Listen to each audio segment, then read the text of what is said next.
Hello friends, இன்றைக்கி evening நம்ம வீட்டில் என்ன ஸ்நாக்ஸ் அப்படின்னு பார்க்கலாமா? வாங்க. ஒரு கப் கோதுமை மாவு இருந்தாலே ஈஸியாக செய்யக்கூடிய ஒரு கொழுக்கட்டை ரெசிபி தான் இன்றைக்கி நம்ம பண்ண போகிறோம். ஒரு 10 நிமிஷத்துலேயே நம்ம சீக்கிரமாக செய்தலாம். இதுக்கு கொஞ்சமாக வெல்லத்தை பாகெடுத்து வச்சுக்கோங்க.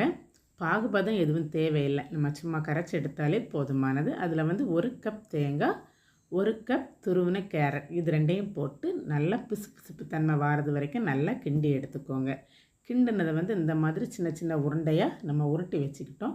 1 கப் கோதுமை மாவை நம்ம சப்பாத்தி பதத்தை விட இன்னும் கொஞ்சம் லூஸாக நம்ம விரைச்சி எடுத்துட்டு அதில் நம்ம ஒரு கப் மாதிரி பண்ணிவிட்டு ரெடி பண்ணி வச்சுருந்த உருண்டையை எடுத்து நம்ம நல்லா உருட்டி எடுத்து ஒரு 10லேருந்து 15 நிமிஷம் ஆவியில் வேக வச்சு எடுத்துட்டோம் அப்படின்னா பூரண கொழுக்கட்டை சூப்பராக ரெடி ஆயிரும்.